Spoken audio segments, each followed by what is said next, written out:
Bonjour et bienvenue dans cette nouvelle vidéo consacrée cette semaine à un des sujets les plus touchy de la vie en entreprise, le sujet du courage managérial.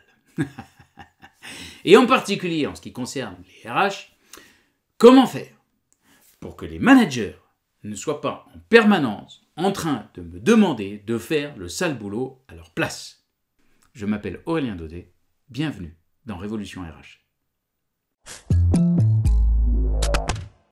Si vous voulez aller plus loin sur des sujets vous concernant plus directement, je vous rappelle que jeudi de 12h30 à 14h, j'animerai un atelier gratuit réservé aux RH sur comment faire de vos émotions une puissance, une force irrésistible dans votre métier. Je pense que ça peut être tout à fait lié au sujet que nous allons aborder aujourd'hui. Donc venez, inscrivez-vous, c'est gratuit, le lien est juste en dessous de cette vidéo dans la description. Et c'est un atelier, c'est-à-dire que vous viendrez avec vos sujets et nous prendrons le temps de les aborder. Pour l'instant, revenons à nos moutons et à ces situations que vous avez tous et toutes connues où le manager vient vous voir, fonction RH en général et Chair BP en particulier, en vous disant des choses telles que « Oui, dis donc, est-ce que ça t'embêterait de venir à la prochaine réunion d'équipe à propos de… » Et là, les mauvaises nouvelles arrivent. À propos de, par exemple, c'est à la mode en ce moment, la nouvelle politique de l'entreprise concernant le télétravail, sous-entendu, en fait, la nouvelle règle, disons que c'est plus open bar, mais il va plus y avoir qu'un certain nombre de jours autorisés en télétravail. Et on sait que ça ne va pas plaire. Ou bien concernant un nouveau processus, ce coup-ci, un processus concernant, par exemple, une nouvelle manière de faire les notes de frais. Donc là aussi, tout changement est désagréable pour les personnes dans les équipes. Donc ça, c'est pour le collectif. Ou bien le manager vient vous voir et vous dit « Est-ce que tu voudrais bien voir un tel ou une telle dans mon équipe, en individuel, pour lui annoncer telle ou telle mauvaise nouvelle ?» Donc, du disciplinaire, la personne n'est pas dans les clous concernant des comportements, concernant des revues de performance. La performance n'est pas à la hauteur, et donc il va y avoir des mauvaises notes. Ça, c'est particulièrement… une fois par an, mais ça devrait être annoncé en amont. Et puis, bien évidemment, des mauvaises notes concernant le non-renouvellement d'un contrat de travail, quand il s'agit d'une période d'essai, ou bien la fin d'un contrat de travail quand il s'agit d'un licenciement. Et donc, les managers viennent vous voir et vous disent des choses telles que « Oui, après tout, tu sais, c'est quand même plutôt le job des RH ». Ah bon, le job des RH, c'est d'annoncer les mauvaises nouvelles, tandis que le job des managers, bien sûr, c'est d'annoncer les bonnes. C'est comme ça qu'on se répartit le boulot, on est bien d'accord, manager chéri. Ou bien, il y a une chose que j'ai entendue aussi, c'est que les managers viennent vous voir et vous disent « Après tout, c'est une décision RH, donc autant que vous l'assumiez. Décision RH, non en fait, il ne s'agit pas d'une décision RH, il s'agit d'une décision d'entreprise. Et moi, RH, j'ai une part à jouer, un rôle à jouer dans l'application de cette décision d'entreprise, mais toi, manager, tu as un rôle à jouer dans l'application de cette décision d'entreprise, d'autant plus que cette décision d'entreprise a été prise sur base des informations que toi, manager, tu as fait remonter. Je pense qu'une des choses importantes, puisqu'on parle de courage managérial, c'est de réfléchir à quels sont les risques. Une partie des managers avec lesquels vous allez bosser ont cette peur de ne pas être parfait. En analyse transactionnelle, on appelle ça le driver soit parfait. C'est-à-dire qu'ils ont l'impression que dès qu'ils ne font pas quelque chose qui est nickel, à 100%, voire au-dessus, alors on va les voir comme des êtres inférieurs. Donc, première chose sur laquelle il va falloir bosser avec ces personnes-là, c'est de leur dire, en fait, c'est possible que tu n'aies pas l'habitude d'annoncer de mauvaises nouvelles, c'est possible que ce ne soit pas une compétence que tu aies développée, mais moi, je crois tout à fait que tu as les compétences pour en apprendre de nouvelles. Et tu l'as prouvé par le passé. D'ailleurs, c'est probablement une des raisons pour lesquelles aujourd'hui tu as ce job de manager et que tu es en train de développer des compétences de manager.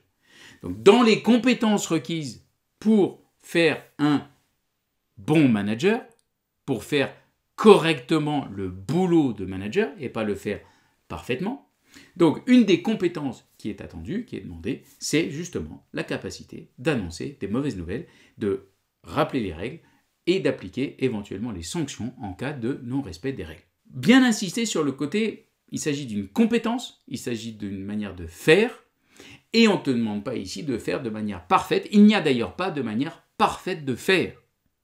Moi, RH, je vais te donner des outils pour Et nous allons travailler ensemble pour que tu puisses le faire à ta manière, de manière confortable pour toi ou le plus confortable pour toi. Donc, pour ces personnes-là, appuyez à fond sur leurs compétences de manager en développement. Dites-leur bien que votre compétence à vous de RH, ce n'est pas de faire à leur place.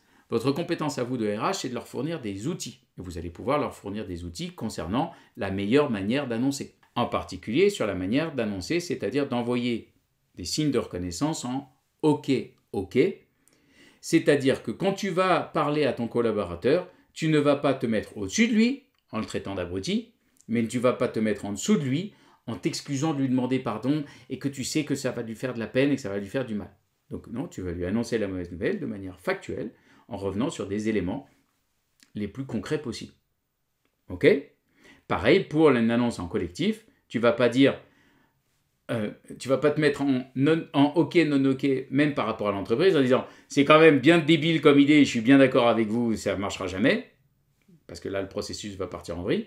Et tu ne vas pas non plus te mettre en dessous en disant « Je suis absolument désolé, c'est pas de ma faute, mais en même temps, voilà, qu'est-ce que vous voulez que j'y fasse ?» Parce que là, en fait, tu es en train de te déforcer dans ton rôle de manager. Donc, première technique que vous allez pouvoir leur donner, c'est envoie l'information en te mettant à la même valeur que les personnes auxquelles tu parles ou les personnes dont tu parles. Clair ? Donc, cette position « OK, OK », c'est vraiment un outil très concret, très simple, que les personnes avec lesquelles moi je travaille intègrent assez vite. Voilà la première chose que vous allez pouvoir leur dire. Et deuxième chose que vous allez pouvoir leur dire, c'est grâce à ça qu'ils vont passer un cap en termes de puissance managériale. C'est grâce à ça qu'ils vont passer un cap en termes de reconnaissance de leur efficacité managériale. Et donc, ça va leur ouvrir des portes dans leur carrière. Et puis, vous allez aussi pouvoir mettre en valeur de l'efficacité dans le fonctionnement de leur équipe. C'est-à-dire que les personnes en face dans leur équipe vont être très claires sur ce qui est autorisé, ce qui n'est pas autorisé, sur les compétences à développer, sur les choses à faire et les choses à ne pas faire. Et donc tout ça, ça fait que l'équipe fonctionne mieux derrière. Donc première chose que craignent les managers dans l'annonce de mauvaises nouvelles, c'est le risque que je n'ai pas les compétences et donc je ne vais plus être reconnu, je risque de ne pas être reconnu comme un bon professionnel. Deuxième ensemble de risques, c'est le risque de, si j'annonce des mauvaises nouvelles, si c'est moi qui prends ça en charge, je mets en danger la relation entre moi et mon équipe. Et sur 3 axes, la personne en face de moi ou les personnes en face de moi, je vais leur faire du mal, je vais leur faire de la peine. Deuxième chose, ils ne vont plus m'apprécier, ils ne vont plus m'aimer. Troisième chose, je risque potentiellement de me faire accuser de harcèlement. Voilà les 3 axes concernant le danger concernant la relation. Première chose donc, des managers vont vous dire « Bah oui, mais j'ai pas osé lui dire, que sa performance n'était pas à la hauteur, et donc maintenant on se retrouve bien coincé parce qu'il va falloir lui annoncer que sa période d'essai n'est pas renouvelée. » Ben en fait, j'ai pas osé parce que je savais pas comment il allait le prendre. En fait, je pensais bien qu'il allait pas bien le prendre, et moi je déteste faire de la peine aux gens. Donc là, vous, RH, votre job, c'est de rappeler à cette personne, ou de lui apprendre, que il ou elle, en tant que manager, n'est pas responsable des émotions de personnes dans son équipe. Ça ne veut pas dire qu'on n'en a rien à faire. Ça veut dire que toi, en tant que manager, tu es responsable de la qualité du message que tu envoies. Et c'est déjà pas mal. Donc, je reviens à cette histoire de position OK. Toi, tu es responsable de faire ça de manière carrée, factuelle, sans te mettre ni au-dessus ni en dessous de la personne à qui tu t'adresses. La personne en face, ton collaborateur, ta collaboratrice, a toute liberté pour soit le prendre mal, en tristesse, en colère, soit le prendre bien et se dire bah, « Écoute, je te remercie, parce que maintenant, grâce à l'info que tu m'as transmise, je vais pouvoir ajuster mes comportements et me remettre au niveau. » Ou bien, grâce à l'information que tu m'as transmise, je considère que, oui, ma place n'est pas au sein de cette entreprise et qu'il est temps que j'aille voir ailleurs, négocions les conditions de mon départ. Ça va ? Vous voyez le truc ? Donc, vraiment, rappelez ou apprenez aux personnes en face de vous que le manager, ou nous ne sommes pas responsables des émotions des personnes auxquelles nous nous adressons. Nous sommes responsables de la qualité de ce que nous envoyons. Si vous voulez plus de détails là-dessus, venez au webinaire à l'atelier de jeudi. 2. Le risque, c'est ils ne vont plus m'aimer, ils ne vont plus m'apprécier. Je ne serai plus le manager copain, le manager ami. Plusieurs choses à dire là-dessus. La première chose, c'est que derrière se cache souvent tout le mouvement du care venu du monde anglo-saxon, qui est la croyance que le manager doit prendre soin de son équipe. On va affiner ça. Je pense que le manager doit mettre en place des conditions pour que l'équipe fonctionne bien et que les personnes puissent elles-mêmes se construire leur bien-être. Et s'il y a des choses qui ne leur vont pas, leur responsabilité à elles, c'est de dire ce qu'elles veulent à la place. Mettre en place ces conditions, ça passe, entre autres, par mettre en place des règles et faire respecter ces règles. Exemple, si il n'y a pas de code de la route, c'est très dangereux de prendre sa voiture ou de sortir dans la rue parce qu'on risque de se faire écraser, on risque de se faire tuer. Dans une équipe, c'est pareil. Il faut bien qu'il y ait quelqu'un qui mette en place des règles pour qu'à l'intérieur de ces règles, chacun se sente safe et libre. Le cadre, c'est protecteur, c'est pas limitateur, une limitation de la liberté. Ok ? Donc, première chose que vous pouvez dire au manager. La deuxième chose que vous pouvez leur dire, c'est qu'il y a probablement une différence entre être aimé et être respecté. Être manager, ça veut dire faire le job de manager, ça veut dire être en lien, mais d'une manière différente de lorsqu'on était collaborateur au sein de l'équipe. Évidemment, c'est une fonction différente, avec des responsabilités différentes. Donc, ça peut être intéressant de leur dire, attention, à partir du moment où tu as pris le job de manager, oui, ça passe par changer le lien que tu vas avoir avec d'autres personnes, les autres personnes de l'équipe auxquelles tu appartiens. Associé à ça, vous pouvez aussi les aider à nettoyer la différence, à faire bien la différence entre autorité et autoritaire. C'est-à-dire que mettre en place de l'autorité, être garant des règles, ça ne veut pas dire qu'on n'apprécie pas les gens. Ça veut dire au contraire qu'on veut faire ce job de manager bien, de manière à ce que chacun se sente protégé ici. Autoritaire, ça veut dire que les règles, par exemple, changent tout le temps, que les règles ne s'appliquent que aux collaborateurs et pas aux managers. Bref, ça n'a strictement rien à voir.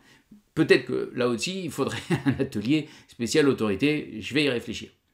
Donc, leur rappeler qu'il s'agit d'un lien différent, mais qu'il y a toujours un lien, que ce lien, il est toujours dans le care, et c'est tout à fait bien d'être dans le care, mais attention à une notion de bienveillance qui parfois est fausse. Là aussi, je vous ai fait une vidéo sur la bienveillance que vous retrouverez sur cette chaîne. Et puis, il faut aussi prendre en compte la peur qui se cache dans « je ne vais plus être en lien avec les membres de mon équipe ». C'est une peur viscérale, une angoisse viscérale de l'être humain qui, depuis les cavernes, a besoin de se sentir dans une tribu. Et donc là, une chose que vous pourriez faire, vous les RH, c'est peut-être leur créer des communautés de managers pour en fait qu'ils retrouvent un lien d'amis, de proches, de copains avec d'autres managers et donc avec des rendez-vous réguliers par exemple où ils pourraient échanger entre eux sur leurs difficultés, sur les trucs qu'ils ont testés. Ils pourraient recevoir des signes de reconnaissance et des bravos sur des choses qu'ils ont faites qui n'étaient pas faciles mais sur lesquelles ils ont tenu et ils ont vu les conséquences positives. Vous voyez, donc tout un ensemble de choses, une communauté de managers dans une entreprise, ça me paraît essentiel pour que justement on récupère un lien qu'on a perdu au moment où on est devenu manager. Troisième risque dont je vous parlais concernant le lien, j'ai peur que si je dis des mauvaises nouvelles, alors à un moment ou à un autre, moi en tant que manager, je me fasse accuser de harcèlement. Et je comprends, parce qu'aujourd'hui, la définition du harcèlement me paraît quand même souvent très floue. Je ne vais pas rentrer dans le détail, je pense que là, ce que vous pouvez leur dire, si c'est la crainte qui émerge quand vous bossez avec le manager, je pense que ce qui va être intéressant, c'est de lui dire, écoute, c'est toujours toi qui vas faire, vous allez rebosser sur la règle du OK avec lui, et éventuellement, ce que vous pouvez dire, c'est « Moi, je veux bien venir avec toi à l'entretien, mais ce n'est pas moi qui vais prendre la parole. Moi, je vais jouer le rôle de témoin. » Maintenant, il y a quand même une chose sur laquelle il faut que je revienne avec vous. C'est que réfléchissez, demandez-vous quelle est votre responsabilité dans le fait que les managers jusqu'à présent ne prennent pas suffisamment en main, ne prennent pas suffisamment de responsabilité concernant l'annonce de mauvaises nouvelles. En d'autres termes, est-ce que par hasard, vous ne l'auriez pas fait beaucoup trop souvent depuis beaucoup trop longtemps? Donc il y a une chose qu'il va falloir aussi que vous nettoyiez chez vous qui est cette envie puissantes et dangereuses qu'ont un certain nombre de fonctions RH de faire du sauvetage. Au lieu d'apporter du soutien, c'est-à-dire d'apporter une aide qui est demandée et qui est dans vos compétences, vous apportez une aide qui soit ne vous est pas demandée, soit n'est pas dans vos compétences, soit n'est pas dans votre mission. En l'occurrence, oui, les managers viennent vous demander de l'aide, ils viennent vous demander de faire à leur place, mais il va falloir tenir sur le fait que ça n'est pas dans votre mission. Vous avez éventuellement des choses à leur transmettre, mais ça ne fait pas partie des choses de votre mission.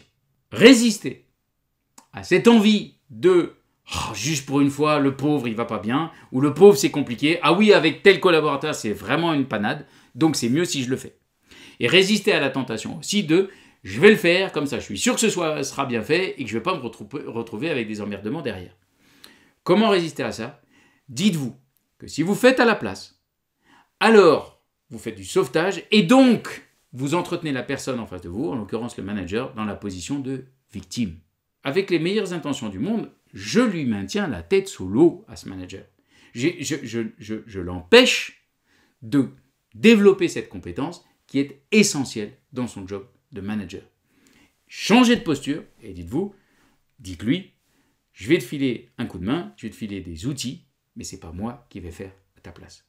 J'espère que je vous ai donné des outils qui sont les plus concrets, les plus directement applicables possibles. Si vous voulez creuser, aller plus loin, je vous rappelle que jeudi 12h30, 14h, j'organise cet atelier gratuit, spécial RH, focalisé sur vos émotions. Inscrivez-vous, le lien est dans la description. Et d'ici là, surtout, n'oubliez pas, si la RH est puissante, l'entreprise sera puissante. Très bonne semaine.